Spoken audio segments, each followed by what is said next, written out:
5 decisions that almost changed the war overnight. May 24, 1940. The beaches of Dunkirk, France. Over 300,000 British and French soldiers are trapped. The German army has them surrounded. German tanks are less than 10 miles away. The British Expeditionary Force, the entire professional army of the British Empire, is about to be destroyed. Then Adolf Hitler makes a decision. He orders the tanks to stop, to halt their advance, to give the trapped Allied forces a chance to breathe. Nobody understands why. German generals are furious. They have the enemy trapped. Complete victory is hours away. But Hitler insists. The tanks stop. This pause lasts 3 days. 3 days during which the British evacuate 338,000 soldiers from Dunkirk. 3 days that saved the British army. 3 days that might have saved Britain from losing the war. If Hitler hadn't given that order, if the tanks had continued their advance, Britain might have lost its entire army in France. Winston Churchill might have been forced to negotiate peace. Nazi Germany might have won World War II in 1940. Welcome to Echoes of W2. Today we're going to tell you about 5 decisions that almost changed everything. 5 moments when the war balanced on a knife's edge. 5 times when history could have gone in a completely different direction. These aren't the big, obvious turning points. These are the decisions that almost happened but didn't. The orders that were given and then changed. The strategies that were considered and rejected. The moments when fate hung on a single choice. Your history teacher told you what happened. Today, you're going to learn about what almost happened, and why the world you live in today might have been completely different if these 5 decisions had gone the other way. Decision 1. Hitler halts at Dunkirk. Let's go back to that moment in May 1940. Because this decision, this single order, might be the most consequential of the entire war. The context: Germany invaded France on May 10, 1940. The Blitzkrieg was devastatingly effective. German tanks raced through the Ardennes forest, bypassing the supposedly impregnable Maginot Line. Within 2 weeks, German forces had reached the English Channel, cutting off the British and French armies in Belgium from the rest of France. The Allied forces retreated to Dunkirk, a small port city on the French coast. They were trapped. The ocean was at their backs. The Germans were in front of them. There was no escape. German General Heinz Guderian, the brilliant tank commander who'd led the Blitzkrieg, wanted to push forward immediately, destroy the trapped armies, end the campaign decisively. His tanks were less than 10 miles from Dunkirk. He could be there in hours. But on May 24th, Hitler ordered the tanks to halt. The exact reasoning is still debated by historians. Several factors might have contributed. First, Hermann Göring, commander of the Luftwaffe, convinced Hitler that his air force could destroy the trapped armies from the air. Göring wanted the glory of the victory for the Luftwaffe rather than the army. Hitler, who trusted Göring, agreed to let the Air Force finish the job. Second, Hitler might have been concerned about tank losses. The advance through France had been rapid but costly. Tanks had been damaged or destroyed. Continuing the attack through difficult terrain around Dunkirk might result in more losses that would be needed for the next phase of the campaign. Third, and this is more speculative, Hitler might have believed that showing mercy to the British would make them more willing to negotiate peace. Hitler had always hoped Britain would accept German dominance of continental Europe in exchange for preserving the British Empire. Destroying the British army might make peace impossible. Whatever the reason, the order was given. The tanks halted, and for 3 crucial days, the British organized a desperate evacuation. The evacuation of Dunkirk is famous. Over 800 civilian boats, fishing vessels, pleasure craft, anything that could float, crossed the English Channel to help. The Royal Navy organized the operation under constant German air attack, and against all odds, 338,000 soldiers were rescued. Churchill called it a miracle of deliverance. But it wasn't a miracle. It was a mistake by Hitler. If the German tanks had continued their advance on May 24th, They would have reached Dunkirk before the evacuation could be organized. The British army would have been destroyed or captured. Britain would have lost essentially its entire professional military force. What would have happened then? Britain would have had no army to defend the home islands. If Germany had launched an invasion, Operation Sea Lion, Britain would have had no ground forces capable of resisting.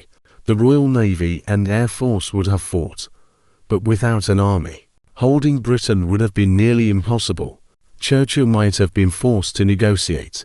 The British government might have accepted a peace treaty that acknowledged German control of Europe.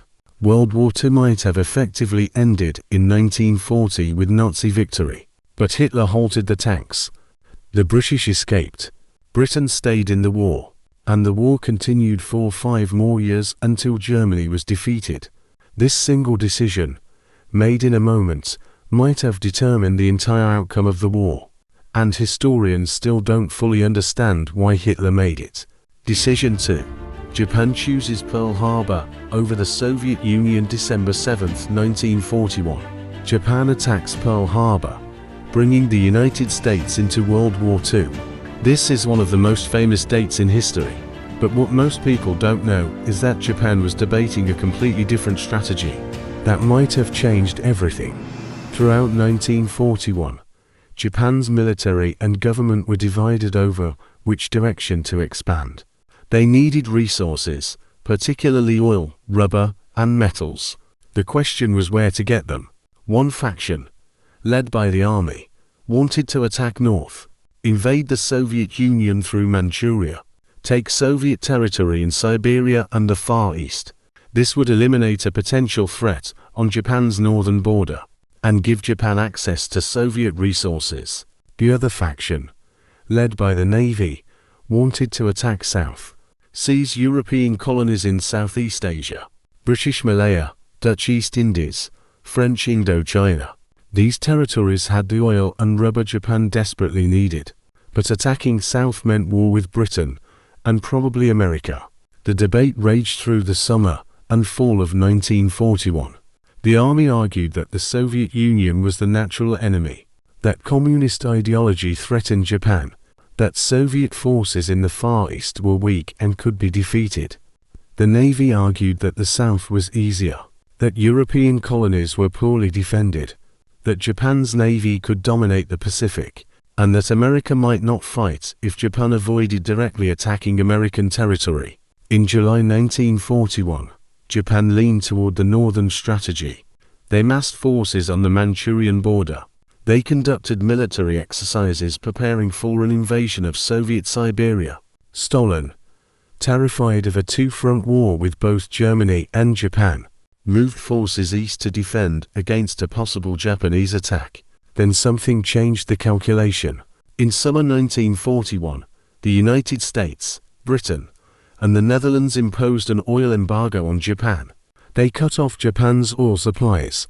This was a response to Japan's aggression in China and Indochina. The oil embargo created a crisis. Japan had enough oil reserves for about 18 months of normal operations, less if they went to war. They needed to secure new oil sources immediately or their military machine would grind to a halt. The Dutch East Indies had oil, lots of it. The southern strategy suddenly became not just attractive, but necessary for survival. In September 1941, Japan made the decision. They would attack south. They would seize the Dutch East Indies, British Malaya, and the Philippines. And they would start with a preemptive strike on the American Pacific Fleet at Pearl Harbor, to prevent American interference.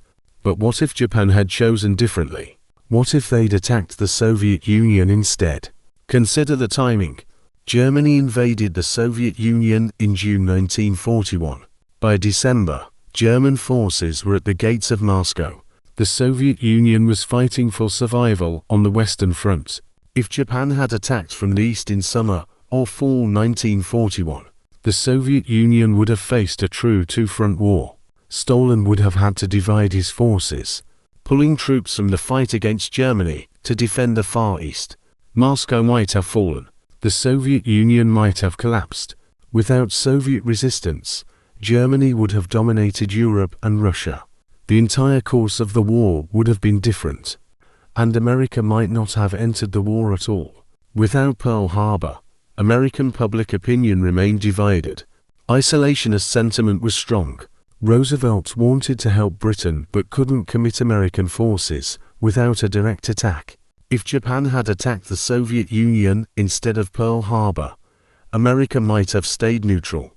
Britain would have fought alone. The Allies might have lost the war. But Japan chose Pearl Harbor. They chose to fight America instead of the Soviet Union.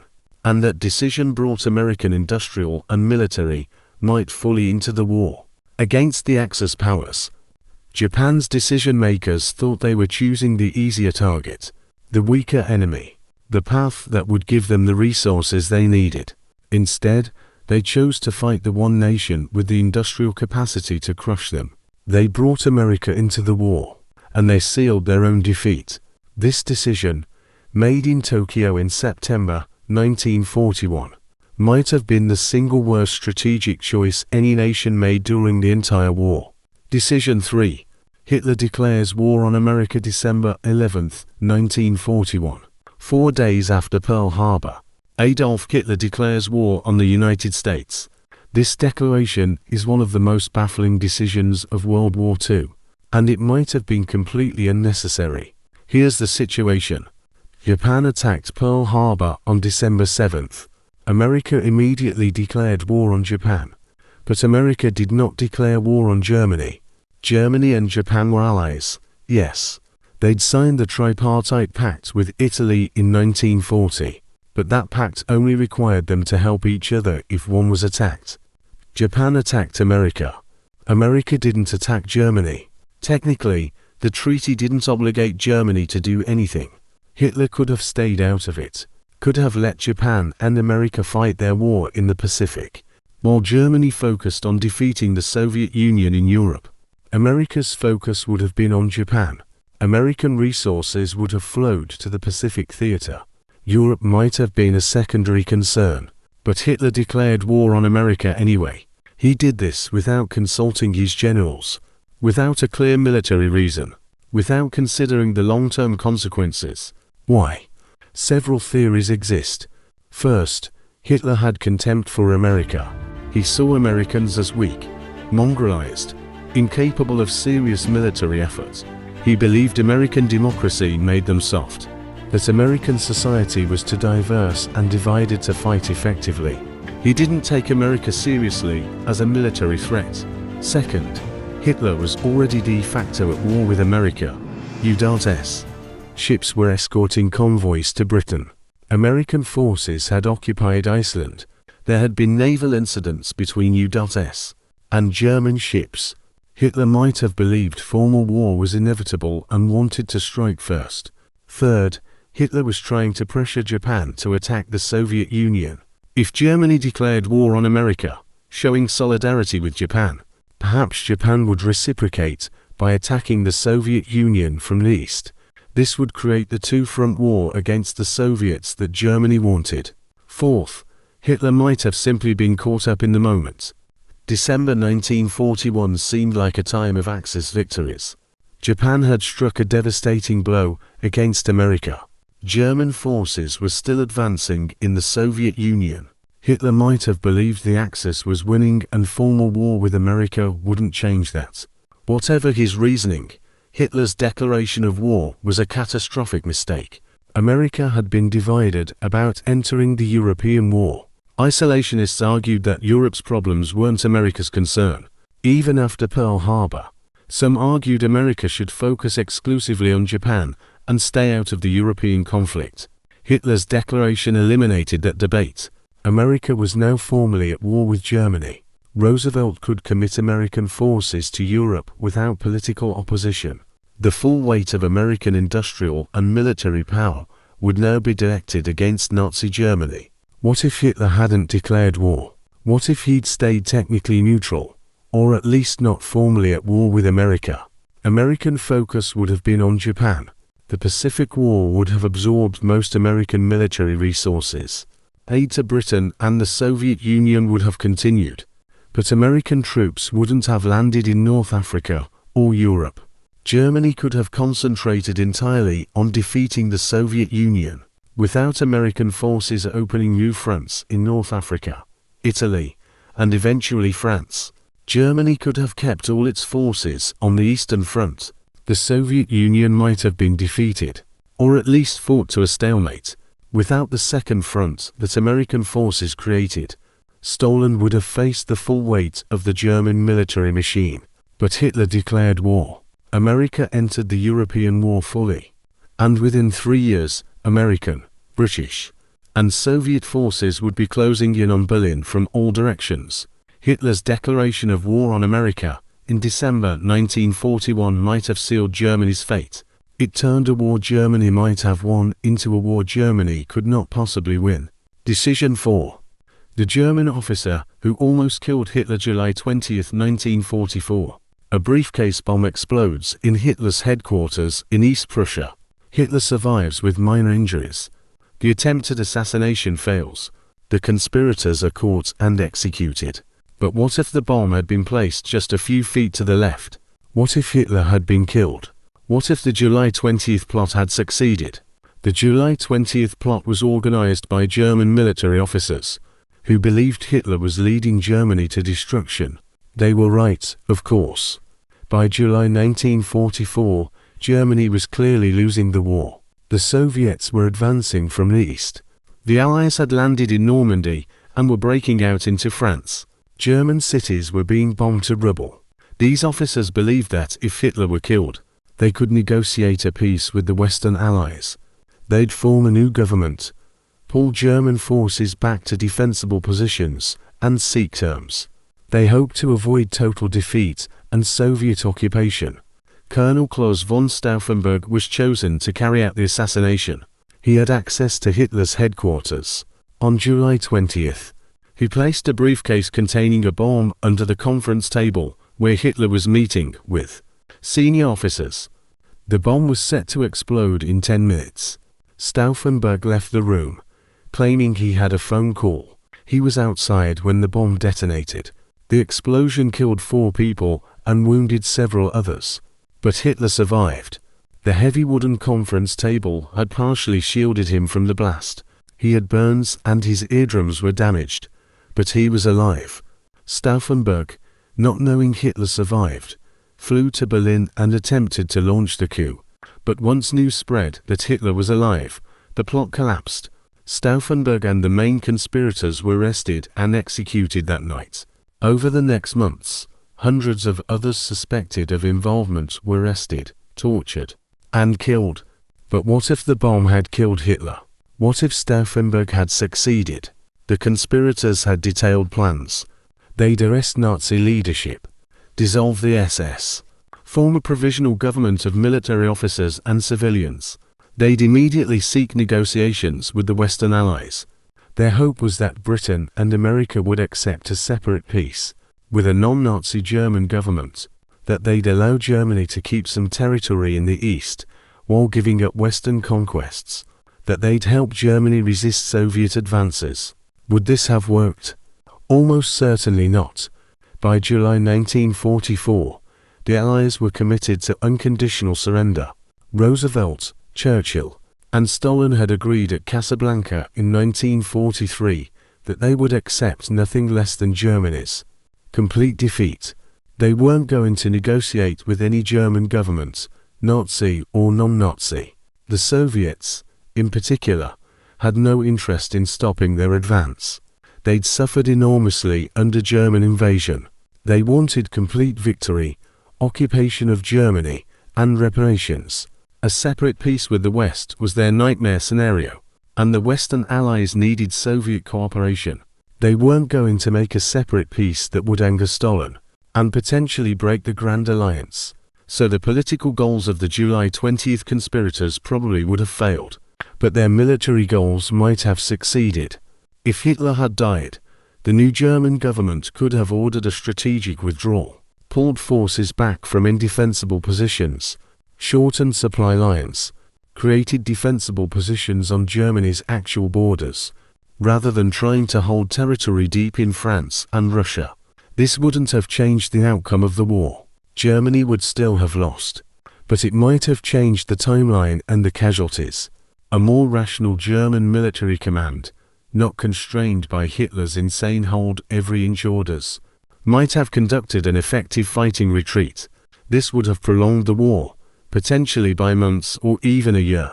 More time would have meant more people killed, more cities destroyed, more Holocaust victims murdered before the camps could be liberated. The atomic bomb might have been used on Germany instead of Japan. So in a dark sense, Hitler's survival might have actually shortened the war. His incompetent military leadership, his refusal to allow strategic withdrawals, his insistence on holding indefensible positions all accelerated Germany's collapse. The July 20th plot failed by inches. If the briefcase had been placed slightly differently, if someone hadn't moved it, if the meeting had been in a concrete bunker instead of a wooden building, Hitler would have died. History would have been different.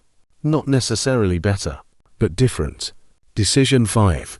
Churchill almost negotiates peace in 1940. May 1940. France is collapsing. The British Army is trapped at Dunkirk. Nazi Germany controls most of Western Europe. And in London, the British War Cabinet is debating whether to seek peace terms with Hitler. This is the decision that almost happened but didn't. The one that might have changed everything. And most people don't know it was even considered. Winston Churchill had become Prime Minister on May 10, 1940, the same day Germany invaded France. He was controversial. Many Conservative MPs preferred former Prime Minister Neville Chamberlain or Foreign Secretary Lord Halifax. Churchill was seen as erratic, belligerent, too eager for war. As France fell and the British situation became desperate, Halifax and others in the War Cabinet began arguing for exploring peace options. Not surrender, they insisted, but negotiations. Using Mussolini as an intermediary, reach out to Hitler and see what terms he'd offer. Halifax argued this was realistic. Britain couldn't fight alone. Without France, without a viable army after Dunkirk, Britain had no way to defeat Germany. Fighting on would only result in the destruction of Britain. Better, Halifax argued, to negotiate while Britain still had some leverage, while the Navy and Air Force were intact, while the Empire was still united. Get the best terms possible, preserve British independence, and accept German dominance of the continent. Several War Cabinet members agreed. This wasn't cowardice. It was pragmatism. Britain really did seem defeated. Continuing to fight seemed suicidal. Churchill disagreed. He argued that Hitler couldn't be trusted, that any peace terms would be temporary, that Hitler would eventually turn on Britain, and that negotiating from weakness would result in terms that would effectively end British independence. More fundamentally, Churchill believed Britain could win. Not immediately, not alone, but eventually. He believed America would enter the war, that the Soviet Union would resist if Hitler attacked, that Hitler would overreach and create his own defeat. The debate in the War Cabinet lasted 4 days. Multiple meetings in late May 1940. The decision hung in the balance. If Halifax had convinced the cabinet to pursue negotiations, British history would have been completely different. Churchill won the argument by the narrowest of margins. He gave a speech to the full cabinet, not just the War Cabinet, on May 28. He said that Britain would fight on regardless of the cost, that negotiating with Hitler was pointless, that if Britain was going to go down, it would go down fighting. The cabinet supported him. Halifax's position was rejected. Britain would fight on alone. This decision saved the war. If Britain had negotiated peace in May 1940, Nazi Germany would have controlled all of Europe. There would have been no base for American forces if America eventually entered the war. No staging ground for the eventual invasion of France. No ally for the Soviet Union when Germany attacked in 1941. The war might have ended with Nazi victory, or at least with a divided world. Germany dominant in Europe, Japan in Asia, America isolated in the Western Hemisphere. But Churchill refused to negotiate. Britain fought on through the darkest days of 1940, survived the Battle of Britain, held on until America entered the war, and eventually, as part of the Grand Alliance, defeated Nazi Germany. The decision made in that war cabinet room in May 1940 was arguably the most important decision of the entire war, and it was made by just a handful of people, with the outcome uncertain, with the fate of the world hanging on whether they chose to keep fighting or to seek terms. Churchill made the choice to fight, and that choice changed history. This is echoes of W2. 5 decisions that almost changed everything. Hitler's halt at Dunkirk. Japan choosing Pearl Harbor over the Soviet Union. Hitler declaring war on America. The failed assassination of Hitler. Churchill's refusal to negotiate peace. None of these decisions were inevitable. Each one could have gone differently. And if any one of them had gone differently, the world you live in today would be unrecognizable. History isn't predetermined. It's the result of choices made by people in moments of crisis. And sometimes, the most important choices are the ones that almost happened but didn't. Your history teacher told you what happened. Now you know what almost happened, and why the war could have been won or lost a dozen times before the final victory in 1945. Now you know that history balanced on a knife's edge, and that we live in the world we do because of decisions made in moments, by people who couldn't know if they were making the right choice. These 5 decisions almost changed the war overnight, but they didn't, and that made all the difference.